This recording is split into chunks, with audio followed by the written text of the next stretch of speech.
Hari menjelang detik-detik terungkapnya kasus pembunuhan ibu dan anak di Subang semakin dekat, wanita indigo ungkap hal ini. Namun sebelum lanjut, pastikan jari Anda sudah menekan tombol subscribe, dan aktifkan tombol notifikasinya ya. Jika sudah, mari kita lanjut. Banyak analisis dan pernyataan pakar terkait Polda Jabar yang merilis sketsa wajah terduga pelaku pembunuhan ibu dan anak di Subang pada tanggal 29 Desember tahun 2021 lalu. Begitu juga ramalan-ramalan terkait kasus pembunuhan ibu dan anak di Subang yang disebut-sebut akan segera terungkap. Kali ini, sebuah ramalan untuk kasus pembunuhan ibu dan anak di Subang lewat kartu tarot, dilakukan oleh seorang wanita indigo yang menyebut dirinya Madam Suki. Melalui kanal YouTube miliknya, yaitu Suki and Diego, wanita indigo itu membacakan hasil ramalan via kartu tarotnya soal tujuan dari rilisnya sketsa wajah terduga pelaku kasus Subang oleh Polda Jabar. Ramalan kartu tarot oleh wanita indigo itu dilakukan karena ada pertanyaan dari warganet yang berkomentar dalam video unggahan di kanal YouTube miliknya. Warganet tersebut menanyakan, apakah ada tujuan tertentu dari Polda Jabar atas rilisnya sketsa wajah terduga pelaku pembunuh ibu dan anak di Subang? Karena bisa dipastikan akan ada reaksi dari keluarga korban pembunuhan ibu dan anak di Subang. Terutama reaksi dari pihak yang disebut mirip dengan sketsa wajah terduga pelaku pembunuhan ibu dan anak di Subang. Oke, jadi kita pengen tahu aja yuk, kenapa Polda Jabar rilis sketsa pelaku tapi belum juga menangkapnya? Terus kalau memang itu adalah Danu, kenapa tidak ditangkap gitu ya? Ucap Madam Suki dalam video yang diposting pada tanggal 3 Januari tahun 2022.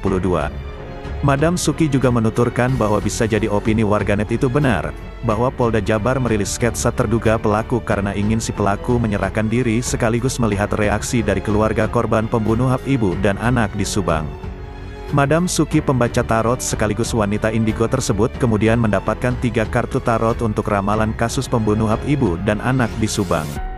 Kartu pertama, dikatakan oleh Madam Suki mengartikan sebuah gebrakan dari pihak kepolisian sebelum melangkah buat mengumumkan siapa pelaku pembunuhan ibu dan anak di Subang.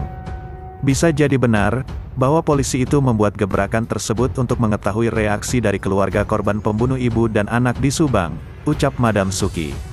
Kemudian kartu kedua dibacakan Madam Suki, dengan artian adanya sebuah perjalanan. Sebenarnya perjalanan ini artinya adalah sebuah perjalanan tentang diumumkannya pelaku pembunuh ibu dan anak di Subang, ucapnya.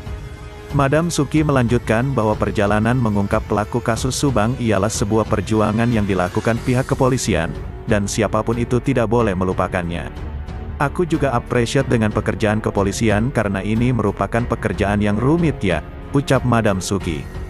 Kemudian kartu terakhir yang dibacakan oleh Madam Suki mempunyai arti teras, kepercayaan. Madam Suki mengatakan buat tetap percaya kepada pihak kepolisian sampai kasus pembunuhan ibu dan anak di Subang terungkap dan tuntas. Kepolisian akan segera memenuhi janji mereka dan itu tidak bohong, ucapnya.